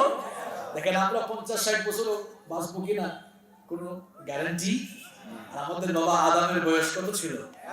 আল্লাহ বললেন, উমরুকা আলফা সানা, তোমাকে 1000 বছর হায়াত দিয়েছি। তিনি বললেন, তাই? এবার রূহ সবাই উপস্থিত সকল রূহের দিকে তিনি তাকালেন। হঠাৎ করে এক সুন্দর রূহের দিকে তার চোখ পড়ল। আল্লাহ তাআলা বলেন, ওই যে দেখা যায়, এই রূহটা কার? আল্লাহ তাআলা বললেন, হাদা ইবনুকা দাউদ, এটা তোমার ছেলে দাউদের রূহ। সুবহানাল্লাহ। তোমার এই ছেলে দাউদকে আমি নবী বানাবো। তিনি শুনে খুব খুশি হলেন। বললেন, আদম আলাইহিস সালাম বলেন, আল্লাহ তাআলা, আমার ছেলে দাউদকে আপনি খুব সুন্দর করে বানিয়েছেন, আমার ছেলে দাউদকে আপনি নবীও বানাবেন। এটা খুব খুশির কথা। আপনার ছেলে পরীক্ষায় এ প্লাস পেলে, আপনার ছেলে পরীক্ষায় এ প্লাস পেলে আপনার খারাপ লাগে না ভালো লাগে? তো আদম নবীর ছেলে নবী হবে, এই খবর নবী শুনছেন, ভালো লাগার কথা না খারাপ লাগার কথা? তিনি খুশি হলেন। বললেন, আল্লাহ তাআলা, আমার ছেলে দাউদকে আপনি কত বছর হায়াত দিয়েছেন? আল্লাহ তাআলা বললেন, 60 বছর। কত বছর? এই কথা শুনে তার একটু মন খারাপ হয়ে গেল। আচ্ছা বলেন তো, আপনার ছেলের কোনো বিপদ আসলে বা আপনার ছেলের রেজাল্ট খারাপ হলে আপনার ভালো লাগবে? আদম আলাইহিস সালাম মন খারাপ করলেন। আল্লাহ তাআলা বললেন, কি ব্যাপার আদম, কি হলো? তিনি বলেন, আল্লাহ, আপনি আমাকে 1000 বছর হায়াত দিলেন আর আমার ছেলে দাউদকে মাত্র 60 বছর দিলেন। আল্লাহ তাআলা বললেন, তুমি কি চাও? তিনি বলেন, আমার ছেলের জন্য আপনার কাছে একটা আবদার আছে। অনেক সময় বাপ ছেলের পক্ষ হয়ে আবদার করে না? আল্লাহ তাআলা বললেন, কি চাও? তিনি বললেন, আপনি তো আমাকে 1000 বছর হায়াত দিয়েছেন, আমার এই 1000 বছর হায়াত থেকে 40 বছর হায়াত কেটে ফেলেন আর আমার ছেলে দাউদকে আরো 40 বছর দেন, তাহলে আমার ছেলে দাউদের বয়স কত হয়ে যাবে? 60 আর 40। আল্লাহ তাআলা মেনে নিলেন, বললেন, ঠিক আছে। এখন আদম নবীর বয়স ছিল কত? 1000। 40 বছর কমলে থাকে কত? 960। তিনি দুনিয়াতে আসার পর 960 বছর শেষ হয়ে গেল। এরপরে মালাকুল মউত আসলেন। মালাকুল মউত যখন আসলেন, আদম আলাইহিস সালাম বললেন, কি ব্যাপার, তুমি এখন এসেছো কেন? নির্ধারিত টাইমে তো আসার কথা, এখনো তো টাইম হয় না। কয়, হয় নাই মানে হয়েছে তো, এখন 960 বছর হয়ে গিয়েছে না? তিনি বললেন, আমার তো 1000 বছর হওয়ার পরে তুমি আসার কথা। তিনি বললেন, মনে নাই আপনি যে আপনার ছেলে দাউদকে 40 বছর দিয়ে দিয়েছেন? কয়, না, আমি দেই নাই। আর এবার মালাকুল মউত বলছেন, না, আপনি দিয়ে ফেলেছেন। আদম আলাইহিস সালাম বলেন, না, আমি দেই নাই। একজন বলছে দিয়েছেন, আরেকজন বলছে দেয় নাই। নাসিয়া আদম, আমাদের বাবা আদম আলাইহিস সালাম ভুলে গিয়েছিলেন। এজন্য মাঝে মাঝে আমরাও কি করি? ভুলে যাই। আমরা কোন জিনিস খাওয়ার পরেও ভুলবশত বলে ফেলি, না, আমরা এটা খাই নাই, বলি না আমরা? আমাদের বাবা আদম ভুলে গিয়েছিলেন, মাঝে মাঝে আমরাও কি করি? বলে যাই। এই অবস্থা, দুইজনের মধ্যে এখন ঝগড়া শুরু হলো। আল্লাহ তাআলা বললেন, মালাকুল মউত, ফিরে আসো। আদমকে তো 1000 দিয়েছিলাম ঠিক, 40 বছর যে কমেছিল তখন কোনো সাক্ষী রাখি নাই। এখন আদমের সঙ্গে ঝগড়া করে তুমি পারবা না, চলে আসো, 40 দিয়ে দাও। আর এখন থেকে সাক্ষীর সিস্টেম চালু হলো। এখন থেকে সাক্ষীর সিস্টেমটা রেখে দেওয়া হলো। 1000 বছর তিনি হায়াত পেলেন, আরো 40 দেওয়া হলো। এই ঘটনা কেন শোনালাম? আমাদের সকলের বাবা, পৃথিবীর সকল মানুষের পিতা, মানব জাতির পিতা আদম আলাইহিস সালাম, তিনিও কিন্তু 1000 বছর শেষ হওয়ার পর পৃথিবী থেকে চলে গিয়েছেন। থাকতে পারেন? আপনি থাকতে পারবেন? মুসা আলাইহিস সালাম নরম নবী না গরম নবী? আরে বাপ রে বাপ, এমন গরম নবী, ফেরাউনের বংশের এক লোককে একটা থাপ্পড় দিয়া একেবারে দুনিয়া থেকে বিদায় করে দিয়েছেন। আল্লাহু আকবার, কত গরম নবী। মুসা আলাইহিস সালামের মৃত্যুর সময় যখন হলো, বুখারী শরীফের অনেক লম্বা হাদিস এটি। মুসা আলাইহিস সালামের মৃত্যুর সময় যখন হলো, মালাকুল মউত আসলেন। মুসা আলাইহিস সালাম বললেন, মান আনতা, কি, হু আর ইউ, তুমি কে? দেখছেন অবস্থা, মালাকুল মউত কে বলে তুমি কে? মালাকুল মউত ভাবলেন আমাকে দেখলেই তো মানুষের অবস্থা খারাপ হয়ে যায়, আর উনি বলছেন আমি। তিনি বললেন, আনা মালাকুল মউত, আমি মালাকুল মউত। তিনি বললেন, তো কি হয়েছে? কি হয়েছে মানে? আমি কেন আসি আপনি জানেন না? কেন আসছো? আপনার রূহ কবজ করার জন্য এসেছি। মুসা আলাইহিস সালাম বললেন, তাই? তা আসো, আমার রূহ কবজ করো। যখন কাছে আসলেন, ফালাম্মা জাআহু সাক্কাহু, যখন কাছে আসলেন একেবারে এই চোখের উপরে একটা থাপ্পড় দিলেন। আল্লাহু আকবার, এক থাপ্পড়ের চোটে চক্ষুটা বের হয়ে গেল। আল্লাহু আকবার, কেমন নবী, মালাকুল মউতকে পর্যন্ত থাপ্পড় দিয়েছে। কিসসা কাহিনী বলছি না। ফালাম্মা জাআহু সাক্কাহু, কাছে আসার পরে কি করলেন? একটা থাপ্পড় দিলেন, চক্ষুটা বের হয়ে গেল। মালাকুল মউত আল্লাহর কাছে গিয়ে বলেন, আল্লাহ, কার জান কবজের জন্য পাঠাইলেন? অল্পের জন্য তো আমার জানই শেষ হয়ে গেছিল। আল্লাহ তাআলা বললেন, আমার নবী মুসার কাছে ফিরে যাও, পয়গাম নিয়ে যাও, তাকে জানিয়ে দাও তিনি যদি আরো হায়াত চান, তিনি যেন একটি ষাঁড়ের পিঠের উপরে হাত রাখেন। তিনি তার হাত দিয়ে যতগুলো লোম ঢাকতে পারবেন, প্রত্যেকটি লোমের পরিবর্তে তাকে 1 বছর করে হায়াত বাড়িয়ে দেওয়া হবে। এই সংবাদ যখন মুসা আলাইহিস সালামকে দেওয়া হলো, তিনি পাল্টা প্রশ্ন করলেন, মালাকুল মউতকে বললেন, বুঝলাম 1 বছর করে হায়াত আমাকে বাড়িয়ে দেওয়া হবে প্রত্যেকটি লোমের বিনিময়ে। প্রশ্ন হলো, ওই হায়াতগুলো যখন ফুরিয়ে যাবে তখন কি হবে? মালাকুল মউত বললেন, তখন মরতে হবে, মৃত্যু থেকে বাঁচা যাবে। তখন তিনি বললেন, যেহেতু মরা একদিন লাগবে, তাহলে আর দেরি করে লাভ নাই, রূহ কবজ করে ফেলো, আমি আমার মাওলার দিদার লাভে ধন্য হয়ে যেতে চাই। এই সুন্দর ঘটনাটি কেন শোনালাম?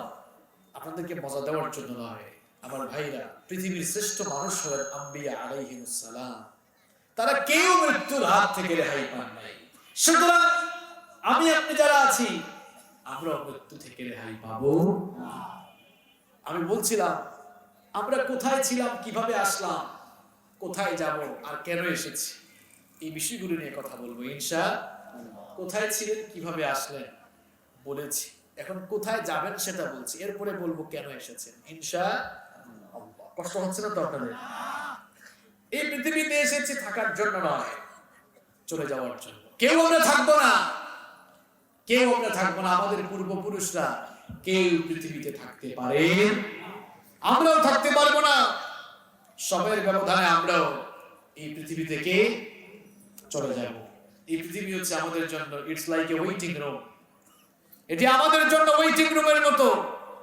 দেশের বাইরে যারা যায়, এয়ারপোর্টে ঢোকার পর ইমিগ্রেশন ক্রস করে বিমান ছাড়ার আগ পর্যন্ত একটি রুমে বসে থাকে। এই রুমকে কি বলা হয়? Waiting room. বলেন তো আপনারা, বুদ্ধিমানের মতো জবাব দেন। ওই ওয়েটিং রুমে সারা জীবন থাকা যায় নাকি ফ্লাইট ছাড়ার আগ পর্যন্ত থাকা যায়? কথা বলেন। ফ্লাইট ছাড়ার আগ পর্যন্ত থাকা যায়। আমি আপনি আমরা সবাই ইমিগ্রেশন ক্রস করে আমরাও একটি ফ্লাইটের জন্য এই পৃথিবী নামক ওয়েটিং রুমে অপেক্ষা করছি। হয়তো অনেকের প্রশ্ন হতে পারে, হুজুর, আমরা অনেকে জীবনে কোনোদিন এয়ারপোর্টেও ঢুকে নাই, তো ইমিগ্রেশন আমরা কোন দিন?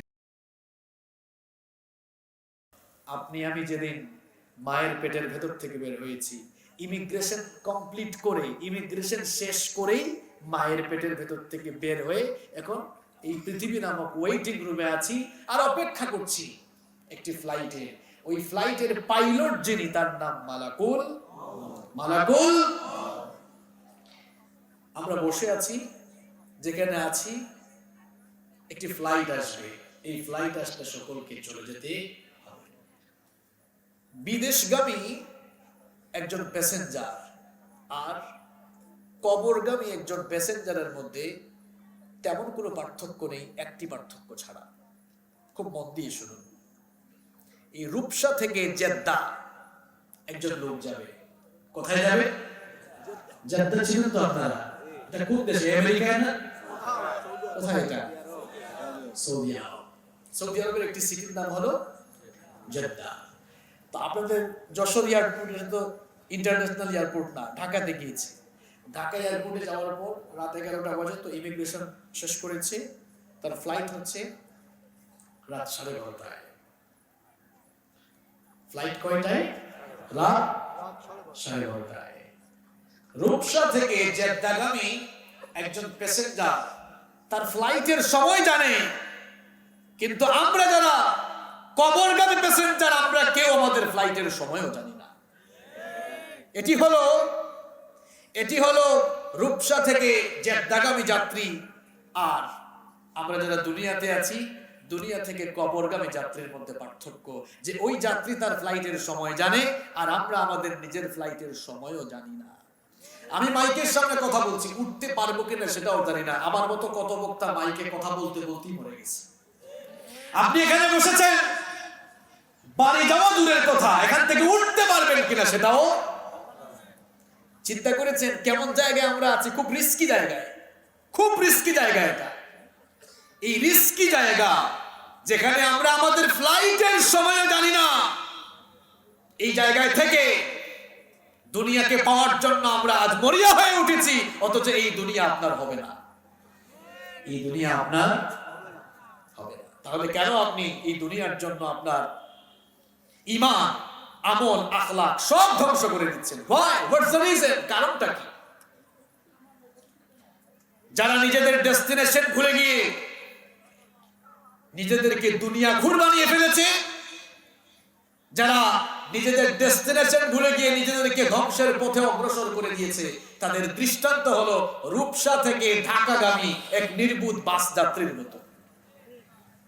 ঠিক করে বলিয়েন, আমি এখানে সুন্দর একটা দৃষ্টান্ত নিয়ে আসছি, ভালো করে শোনেন। যারা নিজেদের ডেস্টিনেশন ভুলে নিজেদেরকে ধ্বংসের দিকে অগ্রসর করছে, এদের দৃষ্টান্ত হলো রূপসা থেকে ঢাকাগামী এক নির্বুধ বাস যাত্রীর মতো। আপনাদের এই রূপসা থেকে এক লোক ঢাকায় যাবে, তো সন্ধ্যাবেলায় কাউন্টারে গিয়েছে, বাস কাউন্টারে গিয়ে বলল, ভাই ঢাকায় যাব, ঢাকায় যাব, কোন বাসে টিকিট দেওয়া যাবে?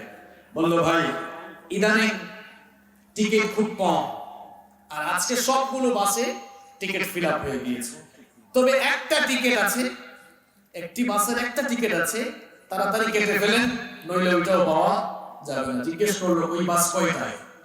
বললো, ওইটা তো রাত 2টায় ছাড়বে। গিয়েছে কখন? সন্ধ্যাবেলায়। গিয়েছে কখন?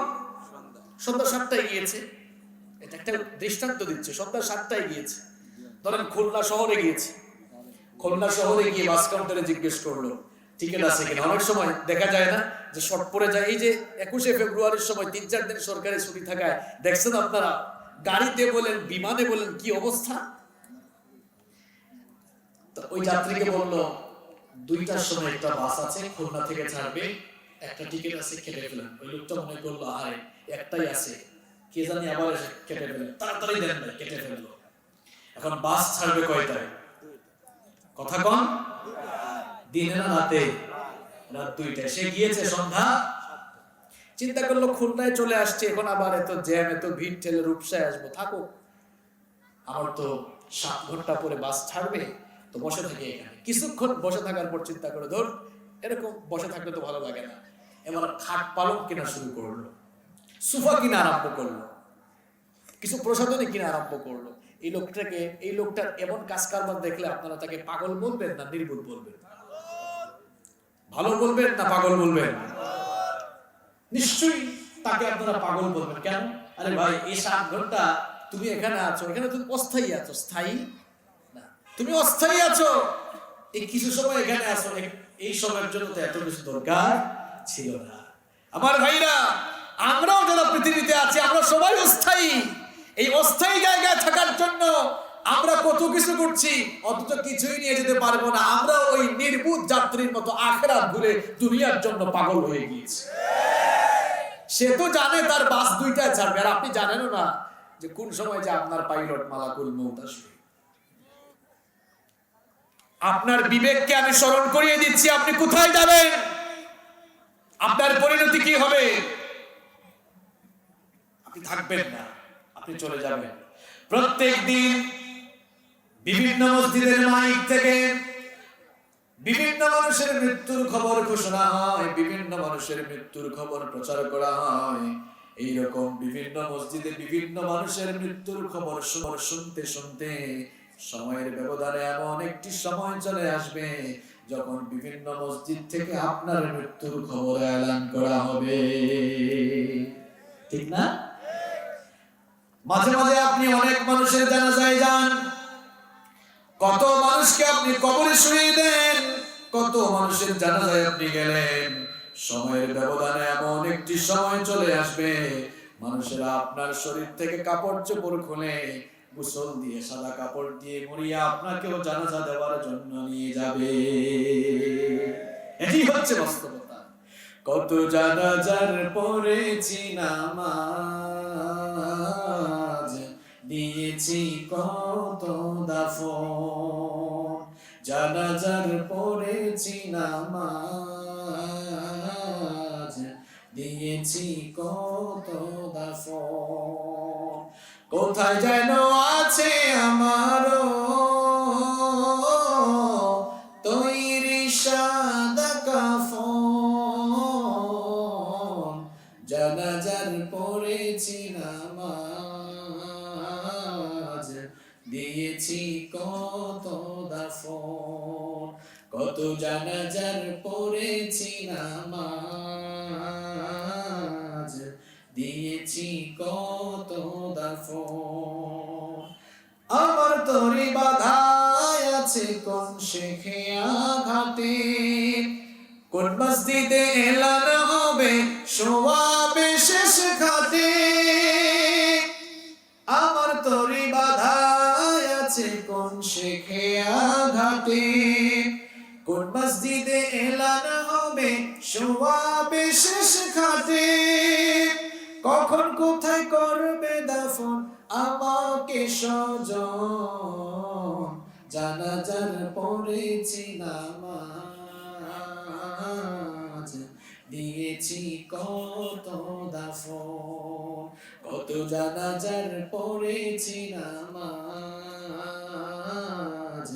দিয়েছি কত দাফন। আমার ভাইরা খুব খেয়াল করে শুনেন, রাস্তাঘাটে হাঁটলে অনেক সময় বাঁশের ঝাড় দেখেন না?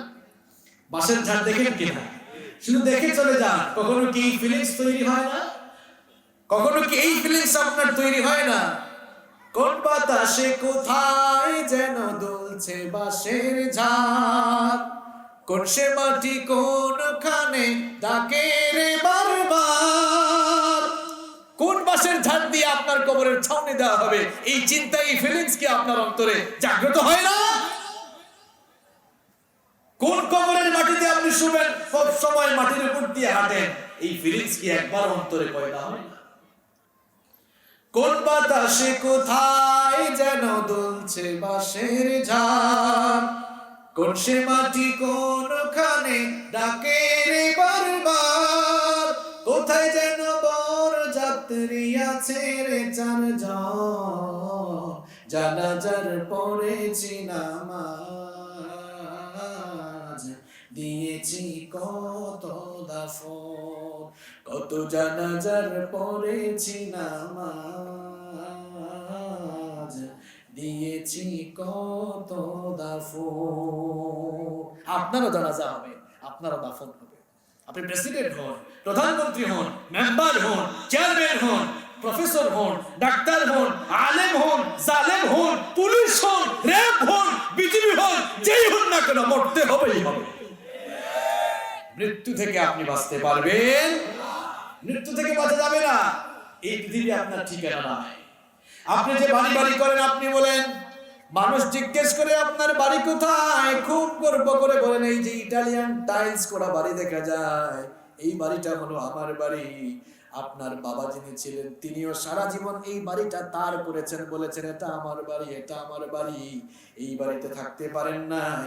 এই এলাকার কোনো না কোনো কবরস্থানের 3.5 হাত মাটির ভেতরেই তার জায়গা হয়েছে। আপনিও বাড়ি বাড়ি করছেন, এই বাড়িতে থাকতে পারবেন না। এই এলাকার কোনো না কোনো গোরস্থানে, কোনো না কোনো কবরস্থানে 3.5 হাত মাটি আপনার বাড়ি হবে, ঠিক না? আমরা আমাদের মৃত্যু সম্পর্কে জানি না, কে কখন চলে যাব সেটা আমরা জানি না। হঠাৎ করে আমাদের ফ্লাইট চলে আসতে পারে। সুতরাং এই পৃথিবীটা থাকার জায়গা নয়, এই পৃথিবী হলো চলে যাওয়ার জায়গা। কষ্ট হচ্ছে আপনাদের? আমি আমার সর্বশেষ পয়েন্টে এসেছি। এতক্ষণ আপনাদেরকে বুঝাইতে বুঝাইতে লাইনে নিয়ে আসছি। 10 মিনিট থাকা যাবে না ইনশাআল্লাহ। এখন আমার মূল কথাগুলো বলা শুরু করব। মনে আছে কোন বিষয়ে চলছে আলোচনা? কোথায় ছিলেন, কিভাবে আসলেন, কোথায় যাবেন, এবার কেন আসলেন? কোথায় ছিলেন, কিভাবে এসেছেন, কোথায় যাবেন, এবার কেন এসেছেন? মাত্র কয়েকটি দিনের জন্য, কিছু সময়ের জন্য পৃথিবীতে কেন এসেছেন?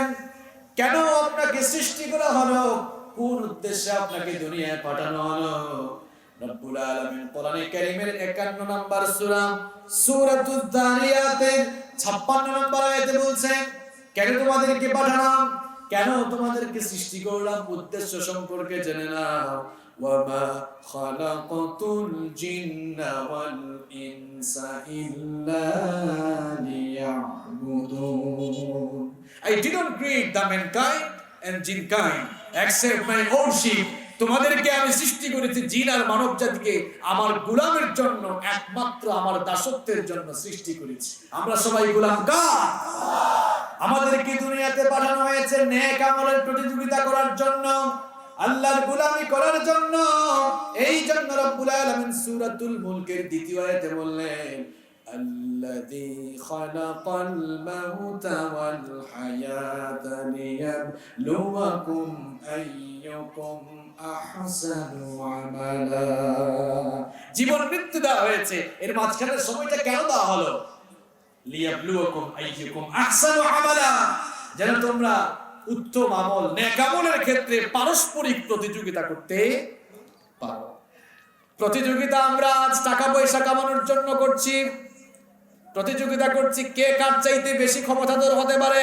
অথচ রব্বুল আলামিন বলছেন প্রতিযোগিতা করো, তাআওয়ানু আলাল বিররি ওয়াত তাকওয়া ওয়ালা তাআওয়ানু আলাল ইসমি ওয়াল উদওয়ান।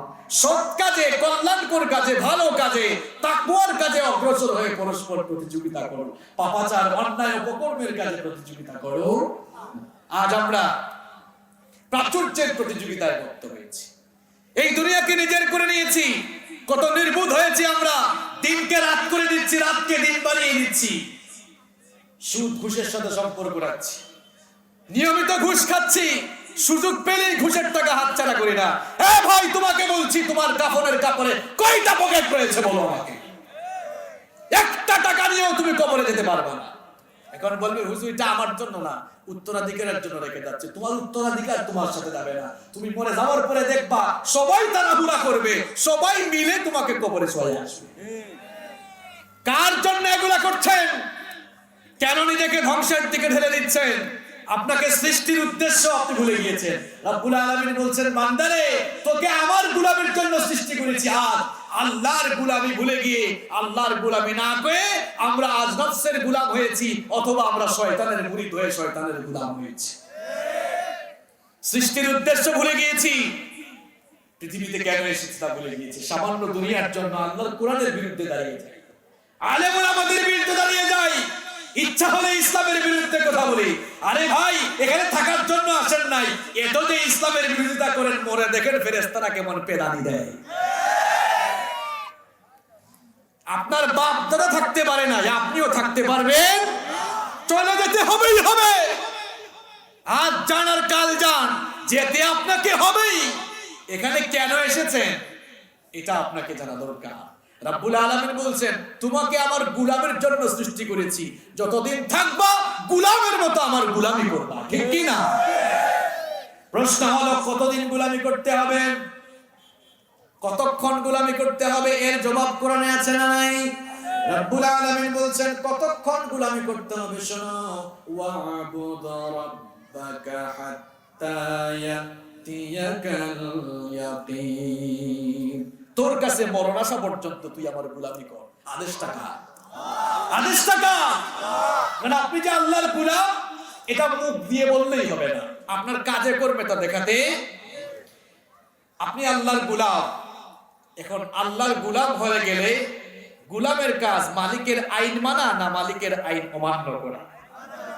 বলেন, আপনি আপনার প্রতিষ্ঠানে কোনো লোককে কর্মকর্তা হিসেবে নিয়োগ দিয়েছেন, এখন কর্মকর্তার কাজ আপনাকে আদেশ দেওয়া না আপনার আদেশ মানা? কথা কোন ভাই? আপনার আদেশ।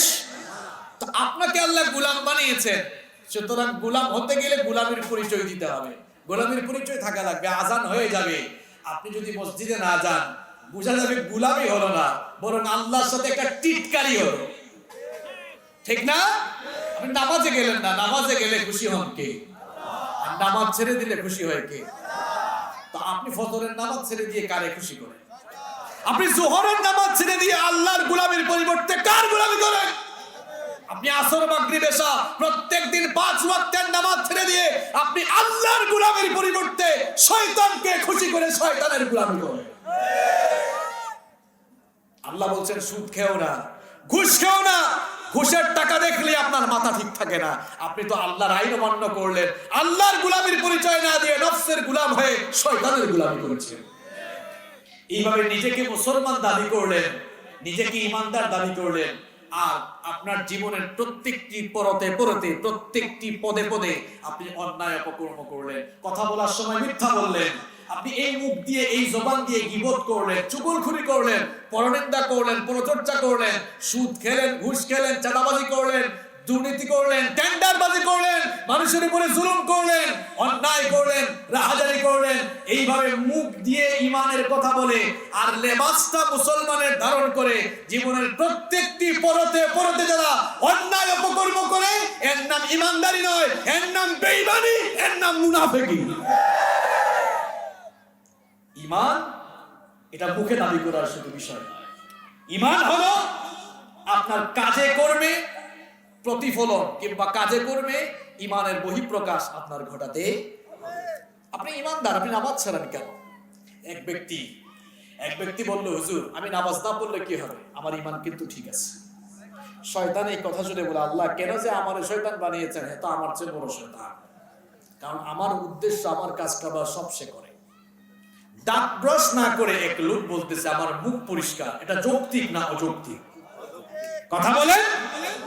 দাঁত ব্রাশ না করে মুখ পরিষ্কার বলা যখন অযৌক্তিক, তেমনি 5 ওয়াক্তের নামাজ ছেড়ে দিয়ে নিজেকে ইমানদার দাবি করা সম্পূর্ণ অযৌক্তিক। আমার কথা নয়, বলেছেন মুহাম্মদ সাল্লাল্লাহু বাইনাল আবদি ওয়াল কুফরি তারকুস সালাহ। আল্লাহর বান্দা আর কাফেরের মধ্যে, কুফরের মধ্যে পার্থক্য হলো নামাজ ছেড়ে দেওয়া। আল্লাহর বান্দা নামাজ ছাড়তে পারে না। মান তারাকা সালাতান মুতাআম্মিদান ফাকাদ কাফারা। ইচ্ছে করে যারা নামাজ ছেড়ে দিল তারা আল্লাহর সঙ্গে কুফরি করল। নাউযুবিল্লাহি মিন যালিক। আমার বাবারা, আমার ভাইয়েরা, যে ঈমান আপনাকে 5 ওয়াক্ত আযান হলে মসজিদ পর্যন্ত নিতে পারে না, আপনার এই দুর্বল ঈমান কি করে আপনাকে জান্নাতে ঢুকাবে বলেন? আপনার এই ঈমান তো আপনাকে মসজিদেই নিতে পারে না। আপনার যে ঈমান আপনাকে ঘুষ থেকে ফেরাতে পারে না, অন্যায় থেকে ফেরাতে পারে না, সুদ থেকে ফেরাতে পারে না, দুর্নীতি থেকে ফেরাতে পারে না, এই ঈমান কি করে আপনাকে জান্নাতে নিয়ে যাবে আমাকে বলুন। আপনি তো দুনিয়াতে এসেছেন কার গোলামির জন্য? গোলামির পরিচয় আপনি দিচ্ছেন। এখন গোলামির পরিচয়টা কিভাবে দিবেন? গোলামির পরিচয়টা কিভাবে দিবেন? আপনার জীবনের প্রত্যেকটি জায়গায় আল্লাহ তাআলার বিধান আপনি পূর্ণাঙ্গভাবে মেনে চলবেন। আমার অনেক যুবক ভাইরা নামাজই আসে না, এদেরকে বলি ভাই নামাজে আসা, কয় হুজুর আমার সময় হয় নাই। কেন সময় হয় নাই? কয় হুজুর দেখেন না এখনো ইয়াং, চুল দাড়ি পা এখনো কালো আছে। আরে ভাই আপনার মতো কত যুবক, কত তরুণ ছেলেরা 20-25 বছর বয়সে মারা গিয়েছে, এমন আছে না নাই? শয়তান পজিটিভলি আপনাকে ধোঁকায় ফেলে রেখেছে, কারণ শয়তান চায় না আপনি নামাজে যান। শয়তান আপনাকে আল্লাহর গোলাম বানাতে চায় না, সে আপনাকে তার গোলাম বানাতে চায়। এখন সিদ্ধান্ত আপনার, আপনি কার গোলাম হবেন। শয়তানের ধোঁকায় আপনি পড়বেন না। এটা হলো শয়তানের পজিটিভ ধোঁকা। তোমার বয়স হয় নাই, চুল দাড়ি পেকে যাক, এরপরে নামাজ আদায় করিও, এইরকম শয়তান পজিটিভলি ধোঁকা দেয়। আমার যুবক ভাইদেরকে বলতে চাই, শয়তানের পজিটিভ ধোঁকায় পড়া যাবে না। আপনাদের জেনে রাখা দরকার, পৃথিবীতে আসার সিরিয়াল আছে, কিন্তু যাবার কোনো সিরিয়াল। প্রথমে আসেন দাদা, এরপরে বাবা, এরপরে দাদার ঘরে নাতি হয়। এইরকম দুনিয়াতে আসার সুন্দর সিরিয়াল আছে, কিন্তু দুনিয়া থেকে যাওয়ার কোনো সিরিয়াল নাই। মাঝে মাঝে এমন করুণ দৃশ্য দেখা যায়, নাতির লাশ দাদা কবরে নামায়। আছে না? কথা বলেন, আছে না নাই? সুতরাং শয়তানের এই পজিটিভ ধোঁকায় পড়বেন না। আমার যুবক ভাইরা, আজান হয়ে গেলে মসজিদের সামনের কাতারগুলো আপনারা দখল করবেন। বুড়া বাবারা রাগ করিয়েন না যে হুজুর আমাদেরকে রূপসায় এসে ঠেলায়া সামনের কাতার থেকে বের করে দিয়ে গেছে। আপনারা মারা যাওয়ার আগে যদি নিজের চোখের সামনে দেখে যান আপনাদের ছেলেগুলো মসজিদের সামনের কাতারে নামাজ আদায় করছে, এটা সুখের বিষয় না দুঃখের বিষয়। মরার আগেই দেখে যেতে পারলেন যে আপনার পরবর্তী প্রজন্ম নামাজি হচ্ছে। সুবহানাল্লাহ। যুবক ভাইদেরকে বলতে চাই, এই বয়সে ইবাদতের দাম বেশি। আল্লাহর নবী বলেছেন, একজন বুড়া মানুষের ইবাদতে আল্লাহ যত খুশি হন, একজন যুবকের ইবাদতে আল্লাহ তার চাইতে আরো বেশি খুশি হন। এজন্য এই যৌবনকালীন বয়সটা ইবাদতে কাটান ভাই। স্কুল কলেজ ইউনিভার্সিটিতে যারা পড়ছো তোমাদেরকে বলছি, আজান হয়ে গেলে তোমার সবকিছু বন্ধ করে নামাজে যাও। যারা চাকরি করেন, ব্যবসা করেন, সবাইকে বলছি, প্রশাসনিক সেক্টরে যারা দায়িত্ব পালন করছেন সবাইকে বলছি, আজান হয়ে গেলে সব বন্ধ, আগে নামাজ। ঠিক কি না? আমরা নামাজকে বলি কাজ আছে, অথচ আমাদের অবস্থা এমন হওয়া উচিত ছিল যে কাজকে বলা উচিত স্টপ, এখন আমার নামাজ আছে। ঠিক কি না? এই চরিত্র যেটা আমরা লালন করি। আমার যুবক ভাইরা, মাদকাসক্ত হয়ে এই যৌবনকালের সময় নষ্ট করা যাবে না। এই বয়সে নিজের যৌবনের হেফাজত না করে নিজের যৌবনকে ধ্বংসের দিকে দেওয়া যাবে না। রাস্তাঘাটে সুন্দরী মেয়ে দেখলেই তাদের দিকে কুদৃষ্টি দিয়ে তাদেরকে ডিস্টার্ব করিয়েন না। মেয়েদেরকে সম্মান করতে শিখেন, ইফটিজিং করিয়েন না। যেই মেয়েকে আপনি ডিস্টার্ব করতে চান, আপনার মন বলে তাকে একটু ডিস্টার্ব করি, আপনার দিলে অন্তরে আপনার বিবেকে কি আসে না যে এই মেয়েটা সে তো নারী জাতি, মায়ের জাতি, মায়ের জাতির দাম কম না বেশি, ইজ্জত কম না বেশি? এত বেশি। আমরা পুরুষ মানুষ পায়ের তলায় আছে স্যান্ডেল, আর মেয়েরা, নারীরা মায়ের জাতি হওয়ার কারণে আল্লাহ তাআলা এদের পায়ের নিচে তার বেহেশত রেখে দিয়েছে। তাহলে তাদেরকে সম্মান করার দরকার আছে না? রাস্তাঘাটে তাদের চলাফেরা উন্মুক্ত করে দেন। পর্দা কি শুধু নারীদের জন্য? আল্লাহ পর্দার আয়াত আগে নাযিল করেছেন পুরুষদের জন্য। কুল্লিল মুমিনিনা ইয়াগুদ্দু মিন আবসারিহিম। নবী মুমিন পুরুষদেরকে বলুন তারা যেন তাদের চক্ষুকে পরনারী থেকে নিম্নগামী করে, এদের দিকে না তাকিয়ে চক্ষুটা যেন অবনত করে দেয়।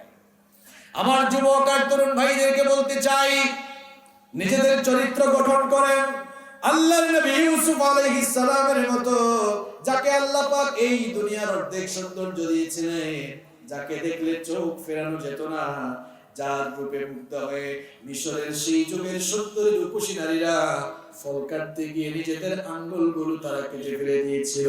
তিনি যেই ঘরে থাকতেন সেই ঘরের মহিলা জুলাইখা প্রত্যেকদিন তার চোখের সামনে সাইয়েদনা ইউসুফ আলাইহিস সালামকে দেখে তার নিজের লোভ সামলাতে পারল না। ইউসুফ আলাইহিস সালামকে তার কাছে পাওয়ার জন্য ব্যাকুল হয়ে গেল। একদিন সে নির্জনে তার দাসীর মাধ্যমে ইউসুফ আলাইহিস সালামকে একেবারে তার বেডরুমে খাস কামরায় আমন্ত্রণ জানালো। এরপরে 7টি দরজা ছিল, সবগুলো দরজা লক করে দিল। ইউসুফ আলাইহিস সালামকে যখন কুপ্রস্তাব পেশ করলো, সাইয়েদনা ইউসুফ আলাইহিস সালাম লক্ষ্য করলেন দুষ্ট এই মহিলা এমন জায়গায় নিয়ে এসেছে, এখান থেকে বের হওয়ার কোনো রাস্তা দেখে নাই। তিনি তো আল্লাহর নবী, এমন কুপ্রস্তাব তিনি মেনে নিতে পারেন না। তিনি তখন আল্লাহ তাআলাকে ভয় করে আল্লাহর সাহায্য চেয়ে তালাবদ্ধ দরজার দিকে তিনি যখন দৌড় দিলেন, রব্বুল আলামিন তার নবী ইউসুফের প্রতি খুশি হয়ে সকল দরজা খুলে দিয়ে দরজা তার জন্য উন্মুক্ত করে দিলেন। আমার যুবক ভাইরা, আপনাদের চরিত্র যদি এমন হয়, আপনাদের চোখের সামনে সুন্দরী সুন্দরী মেয়ে হেঁটে চলে যাবে, কিন্তু আল্লাহর ভয়ে আপনার চক্ষু জমিনের দিকে থাকবে। ঠিক না? এমন ভাবে চরিত্র গঠন করা যাবে তো? নিজের চরিত্র যদি আপনি হেফাজত করতে পারেন, আল্লাহর নবী আপনাদের ব্যাপারে সুসংবাদ দিয়েছেন, বুখারী শরীফের হাদিস, মান দামিনা লি মা বাইনা লাহিয়াইহি ওয়া রিজলাইহি দামিনতু লাহু আলাল্লাহিল জান্নাহ। আল্লাহর নবী বলেছেন, যারা দুটো জিনিসের জিম্মাদারি গ্রহণ করবে, এক নাম্বার হলো তার জবান, মুখ। এই জবান দিয়ে যদি কেউ ভালো কথা বলে, জবান দিয়ে ভালো কথা বলে, গীবত না করে, মিথ্যা না বলে, চুগলখড়ি না করে, অর্থাৎ জবানের যারা হেফাজত করবে, এই জবানের যারা জিম্মাদারি গ্রহণ করবে, আর দুই নাম্বার হলো নিজের যৌনাঙ্গ, নিজের ইজ্জত, নিজের সতীত্ব, অর্থাৎ নিজের চরিত্র যারা হেফাজত করবে, এই জবান আর চরিত্র যারা হেফাজত করবে, এই দুটো জিনিসের জিম্মাদারি যারা গ্রহণ করবে, আল্লাহর নবী বলেছেন, কাল কিয়ামতের দিন আমি নবী নিজেই তাদের জন্য জান্নাতের জিম্মাদার হয়ে যাব। যেন আমার যুবক ভাইরা চরিত্র নষ্ট করে যেন না দেই, আমরা যেন আমাদের চরিত্রটাকে সাজাই, কারণ আমাদেরকে তো সৃষ্টি করা হয়েছে কার গোলামের জন্য। এখন গোলামি করবেন কেমনে? একেবারে শেষ কথা বলে দিই, এক কথায় এক বাক্যে গোলামি করতে হবে এমন ভাবে, আমরা তো মুসলমান, মুসলমান অর্থ কি বলেন তো? মুসলিম মানে কি? হ্যাঁ, এই তো খুব সুন্দর ফিনিশিং হবে এবার। আত্মসমর্পণকারী। মনে করেন পুলিশ আপনাকে অ্যারেস্ট করলো, আপনি আত্মসমর্পণ করার পরে এখন আপনি আপনার মতো চলবেন না পুলিশের মতো চলবেন? কথা কর না কেন? পুলিশের মতো চলবেন। আল্লাহর কাছে আত্মসমর্পণ করার পর সত্যিকারের কোন মুসলিম সে তার মতো, তার মন মতো চলতে পারে না, বরং তার জীবনের প্রত্যেকটি ক্ষেত্রে সে আল্লাহর ইচ্ছা মতো চলে। নিজেকে আল্লাহর কাছে বিক্রি করে দিতে হবে। আল্লাহ সেই বিক্রির কথাই শেষ রাত হতে পারে, এটা অসম্ভব কিছু নয়। গতকাল রাত 12টায় আপনার মতো বহু সুস্থ মানুষ দুনিয়াতে ছিল, সে ভাবে নাই মরে যাবে, আজ রাত 12টায় কবরে ঘুমিয়ে আছে।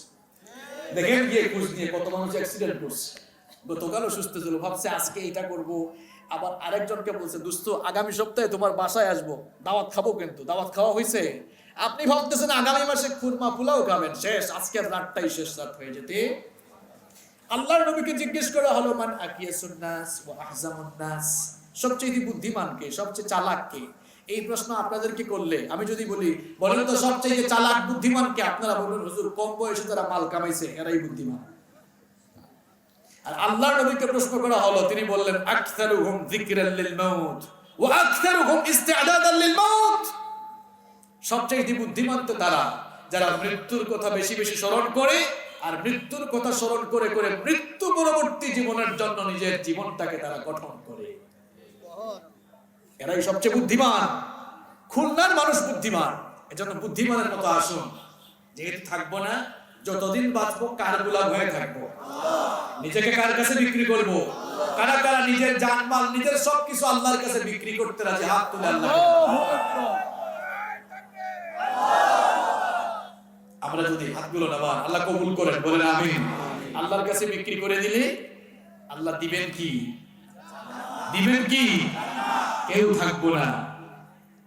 এই এম হাসিবুর রহমান একদিন থাকবে না, মাইকের সামনে বসে আর কথা বলবে না, বলবে আর তাফসীর শোনাবে না, ওয়াজ শোনাবে না। আপনি এরকম আর বসে বসে শুনতে পারবেন। একদিন আমরা সবাই চলে যাব, তখন মানুষের কাছে আমরা স্মৃতি হয়ে থাকবো। যেহেতু চলেই যাব, নিজের আমলটা ভালো করে যান। আমল ভালো হলে ফয়সালা ভালো হবে, আমল খারাপ হলে ফয়সালা খারাপ। এজন্য সকল স্তরের সকল ভাইদেরকে, সকল বোনদেরকে বলতে চাই, আসুন মৃত্যু পরবর্তী জীবনের জন্য নিজেকে সংশোধন করে মৃত্যু পরবর্তী জীবনের জন্য নিজেদেরকে আমরা ঠিক করে ফেলি। আল্লাহ যেন আমাদের সকলকে সেই